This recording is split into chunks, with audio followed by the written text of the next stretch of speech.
is a pretty tough decision for some people, because we have what I think are two pretty well qualified and generally good candidates in this election, certainly more so than the last time around. And I think there are three major reasons why I'm supporting Barack Obama, three things that convince me to support Barack Obama. And I'll take these one at a time. The first is Afghanistan, the second would be the economy, the bailout situation that we now see, and the third would be an unfortunate grab bag of things that I'll refer to as the last 8 years. And I want to start with Afghanistan. We'll start with Afghanistan. The day after 9/11, it should have been obvious, and I think it was obvious, that this is where the war on terror was going to be fought. Bin Laden was here, the Taliban was here, this is where the hijackers were trained, this is where the war should have been fought. But almost immediately after the invasion ended and Kabul fell, the Bush administration began to lose focus on Afghanistan. And during the buildup on Iraq, which lasted for several months, it was obvious that the administration didn't have any kind of long-term plan for Afghanistan. They installed Karzai as a virtual dictator, then they refused to support him when there was an insurrection led against him. They drew down troops and outsourced the command in Afghanistan to NATO. Then they had to put the troops back in once the security situation deteriorated. Today, violence in Afghanistan is spiking. Their #1 commodity is opium, which is being sold illegally around the world, and which the U.S. seems powerless to stop. Our military is killing more civilians than we are actual freedom fighters, according to no less than David Petraeus himself. And the capital city of Kabul is encircled by Taliban fighters. People can't get from city to city in Afghanistan because they will be killed on the roadside. McCain has been in Congress and sided with the Bush administration while the situation deteriorated.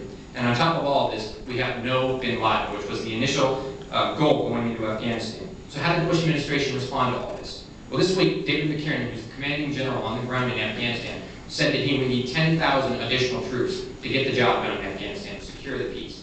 The Pentagon said that they could give him 3,500. Now, for an administration and a party that harps all day long about supporting the troops, supporting the generals, giving them everything they need to win, they said that they would give McCain a third of what he said he would need, blatantly disregarding this man's on-the-ground judgment about what it would take to win in Afghanistan. And the reason that they couldn't give him these troops is because we have upwards of 150,000 currently bogged down in Iraq with no end in sight.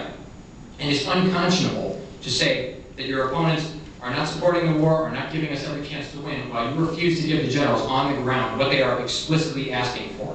McCain has never expressed much of an interest in dealing with Afghanistan. He's all about Iraq.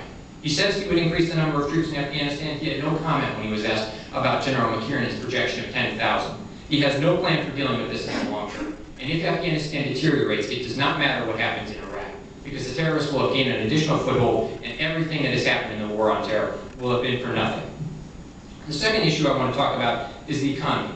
Not everyone in the Senate is economically minded. John McCain is one of these people. He's a military man. Came up through the military. His father was in the military. That's why he got elected. And that's fine. But there's nothing saying that those people should necessarily get elected president. John McCain doesn't have an economic background. His lone issue that he has talked about on his campaign is spending. And while spending is a big part of the economy, unfortunately, there are a lot of other factors that come into play. Obama's plan for dealing with taxes. My opponent talked about taxes. Well, his tax plan is superior. John McCain himself actually supported it a couple of years ago. 95% of the American people under Obama's tax plan see no tax increase whatsoever. Only those of us earning more than $250,000 a year will see any increase in the amount of taxes that we will pay.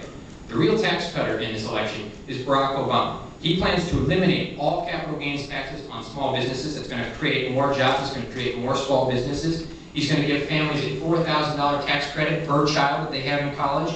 And he's going to eliminate income taxes for seniors earning less than $50,000 a year. That means 27 million Americans will not be filing income tax returns, in addition to the simplification of the tax code that's going to occur. His economic stimulus package, instead of just giving everyone a blank check, he's going to give $50 billion to states and local governments to build infrastructure, roads, bridges, create jobs in our communities. That's going to spur the economy and growth. Now, you may have heard in the debates, this came up a few times, talk about ending tax breaks for companies that outsource overseas. That means he's going to provide an incentive to keep our jobs in the United States. And if you move them overseas, your taxes will actually go up. If you keep them here, they will stay low.